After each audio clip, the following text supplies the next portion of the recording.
This is iFIBER 1 News. Here are today's top stories. Alejandro Rodriguez was serving nearly 5 years in prison, but he appealed, was resentenced to time served, and released in June. State Representative Matt Manweller allegedly once put his hand on the knee of a female student at Central Washington University and told her, "There's a way for you to get an A in this class." Since last year, rumors have been swirling about that the Transportation Security Administration, aka TSA, would be halting their services at up to 150 smaller airports across the United States. The Moses Lake Chiefs football team took the Big Nine last season for the third year in a row. From the iFIBER 1 newsroom, this is iFIBER 1 News. And it starts now. Alejandro Rodriguez was serving nearly 5 years in prison, but he appealed, was resentenced to time served, and released in June. Rodriguez, charged with 2 counts of first-degree assault in connection to Sunday's officer-involved shooting near Soap Lake, was sentenced in February 2017 to 57 months in prison, with credit for time served for his March 2016 arrest. According to court records, he had been incarcerated for about 13 months when he was sentenced. Rodriguez appealed, and his sentence was vacated, and in June of this year, he was resentenced to time served, about 27 months, and was released. His appeal resulted in a lower offender score under federal standard sentencing guidelines, reducing his sentencing range after the appeals court ruled a previous conviction of second-degree assault under state law did not constitute a crime of violence under federal guidelines. In the federal case, Rodriguez pleaded guilty to felon in possession of a firearm and ammunition in connection to his March 2016 arrest, where he entered 2 homes of known friends and family members. Rodriguez pulled out a stolen gun while in both homes, but did not threaten anyone inside. Rodriguez is now being held without bail after allegedly opening fire on 4 officers in Lakeview on Sunday. This is Joe Utter for iFIBER 1 News. This segment is brought to you by... Change doesn't have to be complicated. With a low-profile microwave hood combination that's ready to install right out of the box. It fits in the same space as your under-cabinet hood, so you can get your microwave off the countertop and make space for the routines worth keeping. The low-profile microwave hood combination from the #1 selling appliance brand in the USA. Whirlpool Appliances, now available at more furniture in Ephrata. State Representative Matt Manweller allegedly once put his hand on the knee of a female student at Central Washington University and told her, "There's a way for you to get an A in this class."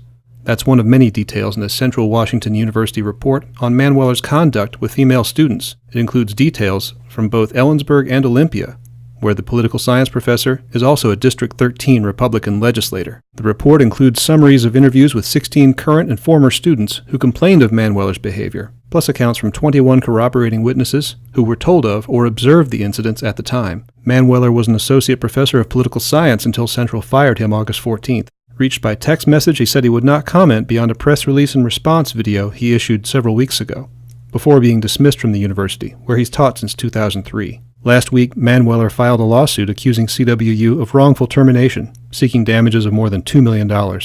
He faces a re-election challenge in November from Democrat Sylvia Hammond. Jefferson Robbins, iFIBER 1 News. This segment is brought to you by... Your taste buds bored? Well, then bring them to Jay's Teriyaki. Not only does Jay's have a variety of teriyaki dishes, they also offer mouth-watering salads and sides. Call Jay's 509-764-5155. Jay's Teriyaki, located at 123 East Broadway in Moses Lake, because it's all in the sauce. Since last year, rumors have been swirling about that the Transportation Security Administration, aka TSA, would be halting their services at up to 150 smaller airports across the United States. Even though Pangborn Memorial Airport in East Wenatchee was not on that list and therefore never in danger of losing its TSA assistance, the idea of that possibility led many who fly in and out of North Central Washington's main hub for aerial transportation to start thinking about the importance of the administration's presence there. I think passengers have a more secure feeling. Definitely the security measures are more stringent than they were back in the day, here and everywhere else. A, people feel secure flying out of here, but B, it's a nicer passenger experience and they don't have to go back through security. Folks who pass through TSA's checkpoint at Pangbourne enjoy the benefits of an airport which only sees roughly 200 passengers departing on its available flights each day, and that makes for an easier experience when it comes to security.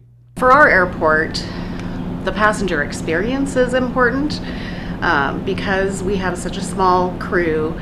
The passengers actually get to know the names and faces.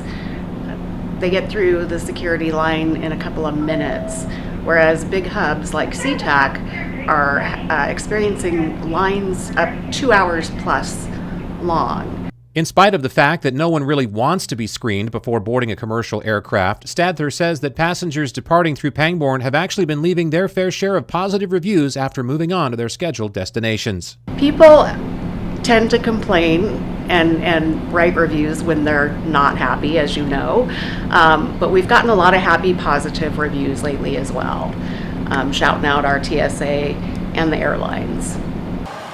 Reporting for iFIBER 1 News, I'm Chris Hansen. The Moses Lake Chiefs football team took the Big Nine last season for the third year in a row. They earned an undefeated record through league play led by a suffocating defense. However, many of the stars from last season are now graduated, and it's up to a new group of kids to lead the Chiefs back to the state playoffs. The expectation from the coaches is the same, to remain league champions. Head coach Todd Griffith believes his team has the potential to do it, but they still need some work. I think we got some talent on our team. I think right now that we're looking for some leadership. We've had great leadership in the past. They've got a great foundation. They know what they should be doing. We need some guys to step up because we're talented enough to win football games this year. The Chiefs will start the season on the road at Ferris, which was at the bottom of the Greater Spokane League last season. Their first home game will be the following week when they host Mount Spokane, a 3A state playoff team from last year. I'm Adam Chakosky for iFIBER 1 Sports. This is iFIBER 1 News. For more information on these stories and other news, visit us online at iFiber1.com or check us out on Facebook.